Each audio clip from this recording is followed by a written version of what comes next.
tells about her growing up years. She writes, "We grew up on a truck farm, a produce farm. My sisters and I worked in the fields all of our lives." Said our father graduated from the 8th grade, our mother quit school in the 6th grade, and so all they knew how to do was work. We worked all the time. Rain, shine, thunder, lightning, hot sun, wind, we were out working. And when we weren't working, we were going to the farmer's market to sell produce. We went to school, but she said school wasn't particularly important because work was more important. We had to get the work done, and then we could do studies after everything was finished. Naturally, we were tired, so we didn't get much studying done, and we barely got through school. She said, here I was, and when I found my boyfriend at the age of 15, all I could think about was how I could get married and get out of this place. At the age of 17, she found herself pregnant and married. And by the age of 22, she had 4 children. She said, we were really in a desperate strait. My husband was working 2 jobs. I was selling flowers out of our house. We went to church, but the reason we went to church is that gave us 1 hour a week where we could sit and be quiet while somebody else took care of our kids in Sunday school. In short, she said she couldn't see much hope for her future other than maybe things staying the same or perhaps getting worse. We know people in our world and in our lives who face similar situations as if life's not going to get any better, if things are going to get worse. And we really wonder, maybe even in our lives, what's in store for us? Is it just going to keep being the same way it's been forever and ever? Are things just going to keep rocking along like they are?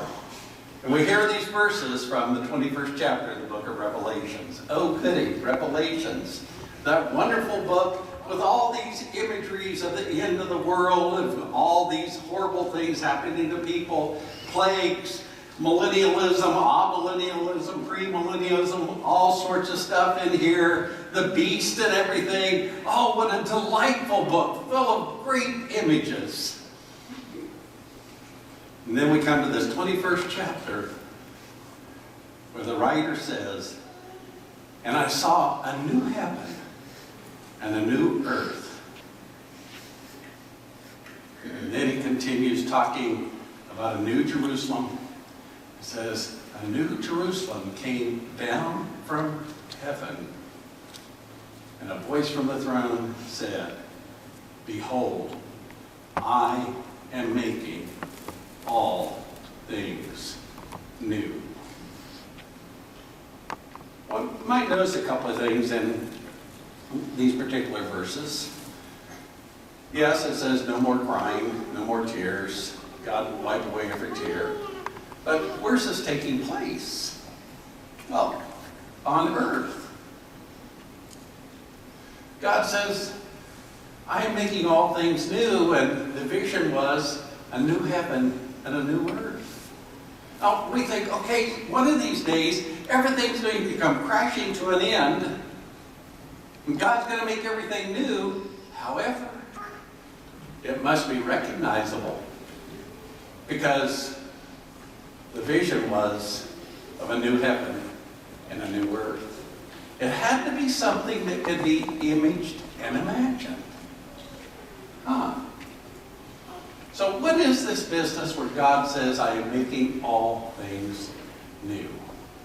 I think what it means is God is in the business of constantly and consistently creating in each and every moment. How does that work? I'm not real sure.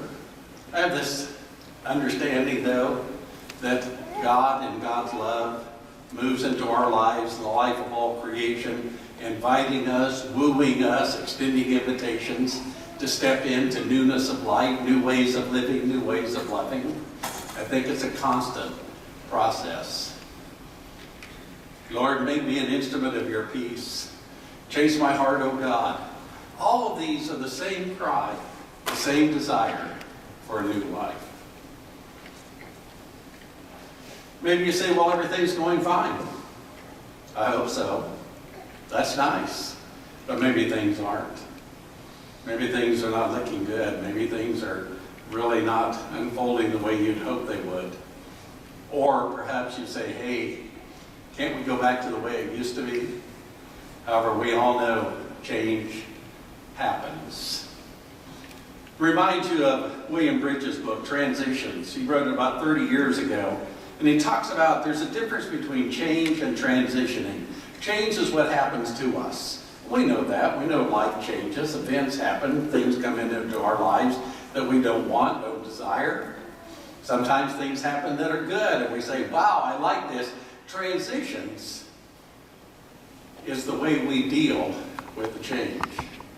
And he points out, what we all know, that there are 3 steps to transitioning. First of all, coming to an end, saying goodbye to what was.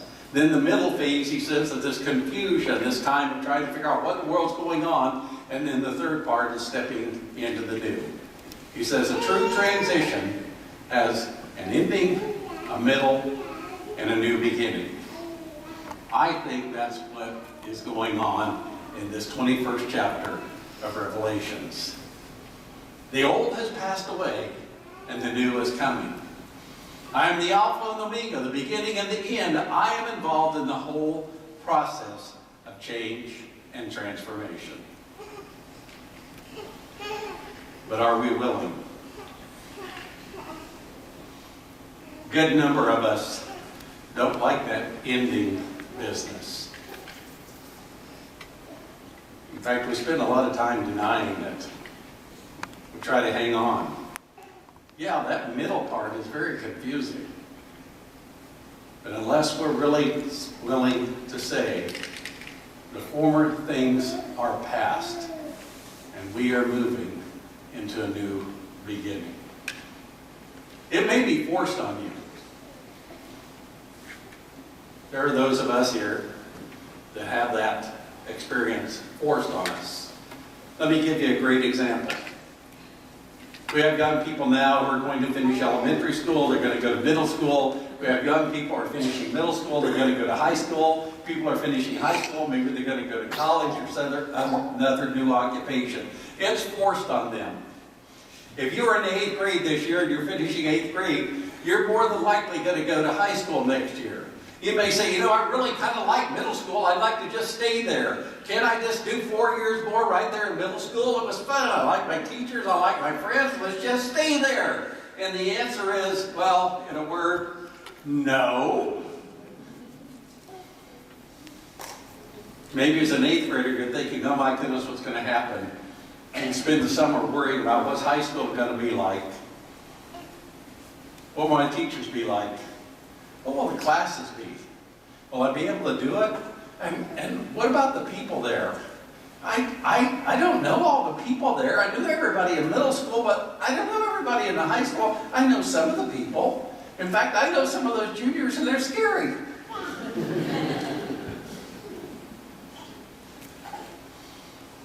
But we have to let go of what was.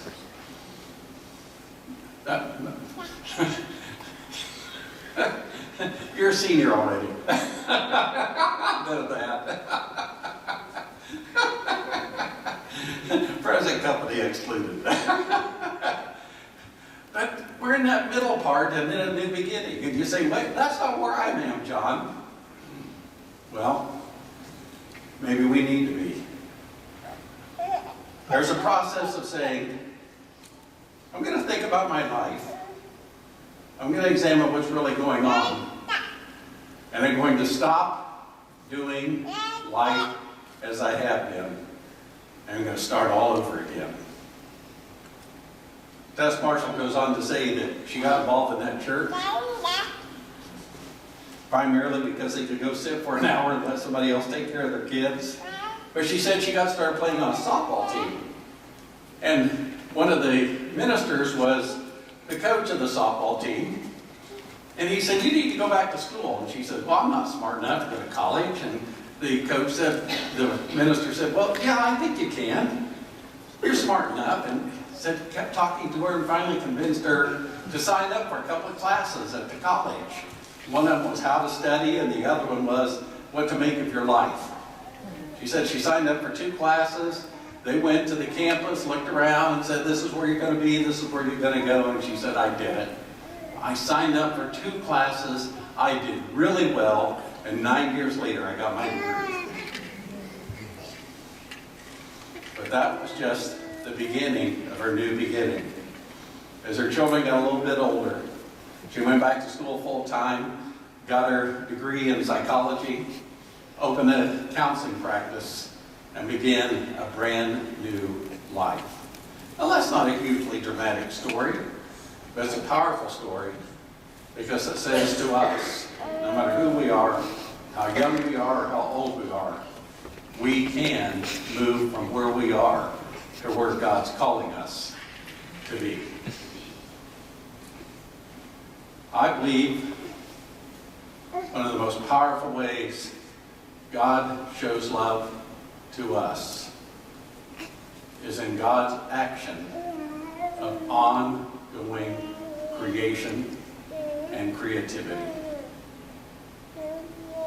I believe that's one of the most powerful ways we experience God's love. It doesn't have to be the way it is. Reminds me of Peter Gomes. He was chaplain at Harvard University. Died a few years ago. But one time somebody said, well, Dr. Gomes, define the good news to us. And he said, oh, that's simple. The good news of Jesus Christ is you don't have to be like you are. How are we going to change? How are we going to move? Reading a book by Dennis Edwards, Partaking of God. I've talked about this book several times. I'm fascinated by it because his concept is that the God of creation, incarnation, and resurrection is a God in the process of ongoing creativity. He said God is constantly moving in our lives to invite us into new ways. What are some of those new ways? He identifies that, first of all, we need to have a new way of thinking. And he simply defines that as seeing all creation as good. All creation is good. All creation is good. A new way of thinking. Can we open our minds and say that all creation is good and we're all interconnected, we're all interdependent with all of creation? We sometimes have this anthropomorphic view that somehow we as human beings are the best that's ever been. A new way of thinking in God's way is saying, wait a minute, we're all in this together. Plants, animals, water, fish, each other, people on the opposite side of the world. So he says we need a new way of seeing. This one fascinated me. He said our new way of seeing is looking with a loving eye. I like that. Looking with a loving eye. Simply talks about observation. Bill and I were at the Kansas Leadership Center this week, and they talked to us a lot about that observation business, didn't they? You know, like, what did I used to say? Pay attention? Yeah, well, we're back to it again. Observation. Look with a loving eye. Close observation. Not in order to judge, not in order to be critical, but look with a loving eye in order to simply see the mystery of creation. Then he says we need a new way of feeling. In short, he says that's simply empathy, identifying with the other. Doesn't matter who the other is. If we perceive anyone or anything as other, can we somehow begin with the God of love to identify with them? Then he talks about a new way of acting. Justice for all. Do we really act in ways of justice? Bringing fullness of life and love to all people and all creation? And then he says we need a new way of living. And simply put, our new way of living has to be simply focusing on what's really important. Well, that last one was really hard for me. What's really important? So easy to get distracted and forget what really matters. That focusing on being an instrument of God's love. I'm focusing on bringing fullness of life to all people, of truly living in love. What really matters in your life? What really matters? If you have a clue on what really matters, are you doing it? Or do you need to hear that word from the God of love? Behold, I am making all things, including you and me, new.